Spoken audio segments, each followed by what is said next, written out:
Everyone, for today's video, ayan, gagawa po tayo ng napakaganda at napakasimpleng hairstyle. Pwedeng-pwede po ito sa inyong mga baby na nag-aaral sa school at sa mga dalaga. Ipapakita ko po kung paano ko po siya ginagawa, pero hindi ko po maitaas ang aking camera dahil medyo mababa siya at ayan, matatapos na po siya. Pero kung titingnan nyo po, kayang-kaya nyo po iyan gawin, napakadali lamang po. Panoorin nyo pong mabuti, tingnan nyong mabuti, nang sa ganon ay masundan nyo. Madali lamang po yan, kayang-kaya nyo po yan mga mami. Ayan, nakikita nyo po ba kung ano ang itsura?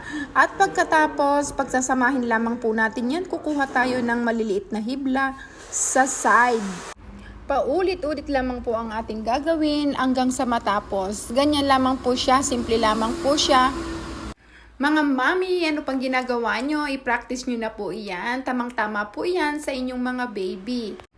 Napakadali lamang po niyan. Parang mahirap siya tingnan pero subukan nyo po at i-practice. Madali lamang po siya.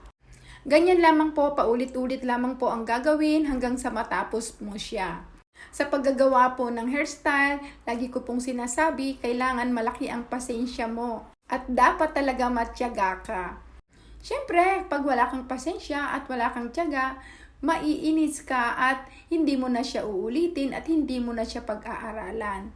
Malaki pong pakinabang ang may kaalaman sa paggawa ng buhok dahil may pakinabang po para sa inyong mga anak. At hayan, nasa kabilang side na naman po tayo, ganun din po ang gagawin mo. Parehas lang ng sa kabila. Itatali mo lang ng rubber band at kukuha ka ng hibla sa baba at yung hibla doon sa ginawa mo sa taas. Pagsasamahin mo lang po siya hanggang sa matapos siya. Ganyan lamang po siya kadali. Kaya mami, ano pang ginagawa mo? Subukan mo na yan at i-practice mo na. Para araw-araw, bongga ang iyong anak, iba-iba ang kanyang hairstyle, o diba? At napakamura lang naman po ng mga rubber band. Yung mga Sanrio na yan, yung maninipis. Maganda po yan. O hayan, tapos na po ang ating hairstyle. Isang hibla na lang at matatapos na po siya. Ma-amaze ka po pag natapos mo yan at nagawa mo siyang mabuti. Ang ganda-ganda, o diba? Ayan, napakaganda po sa ating mga anak. Napakalinis tingnan at napaka-elegant po niya.